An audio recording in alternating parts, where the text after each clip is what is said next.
All right, let's take a look at this problem. Find three consecutive odd integers such that the sum of the second and third integers is 4 times the first. All right. Once again, we need to start by assigning our variables. How do we assign our variables? Well, we're going to look for that relationship between them. So 3 consecutive odd integers. So just like we saw in the last problem, let's begin by naming our first variable. We can call it anything we want. We could let this be d. It doesn't have to be x. So let d equal the first integer. Then just like in the last problem, consecutive odd integers are 2 units apart on the number line. So if our first integer is d, then our second integer is going to be d plus 2. The difference this time is now we have 3 consecutive odd integers. So if we know that our first integer is d, and our second integer is 2 more than that, that's d plus 2, then our third integer is going to be 2 more than that, because again, we keep climbing 2 units on the number line, and we end up with our 3 consecutive integers. And so we have d, d plus 2, and d plus 4. The next thing we need is an equation. Well, let's go back and look at the relationship.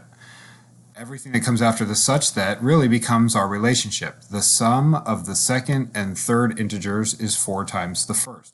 So we need to know what's happening with our language here. Sum, that's addition. So we're looking at the sum of the second and third integers is, there's that equal sign again, 4 times the first integer. And so there's our Manglish relationship. We can see what things look like by translating the English word problem into this intermediate step before we have an equation. Our second, that's d plus 2,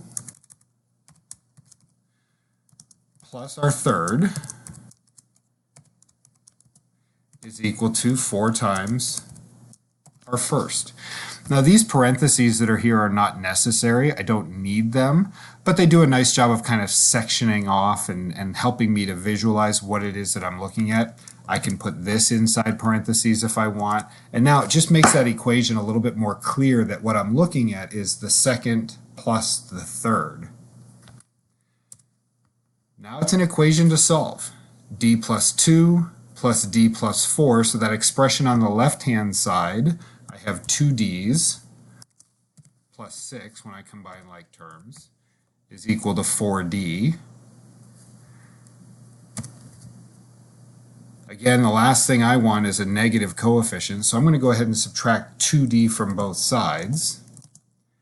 4d minus 2d, that's 2d. Divide both sides by 2, and I get an answer. 3 equals d.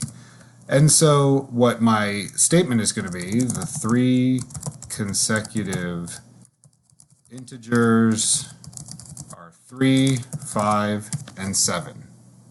How did I get that? Well, if my first integer is 3, I go back up to my assignment of variables. The second integer is d plus 2, so that's 5. The third integer, d plus 4, that's 7. When it comes time for my check, all are odd, all are consecutive, and so that part of it checks. And then the next thing I need to know is, does 3 plus 2 plus 3 plus 4, is that equal to 4 times 3? Well, 3 plus 2 is 5, 5 plus 3 is 8, 8 plus 4 is 12, 12 equals 12, it checks.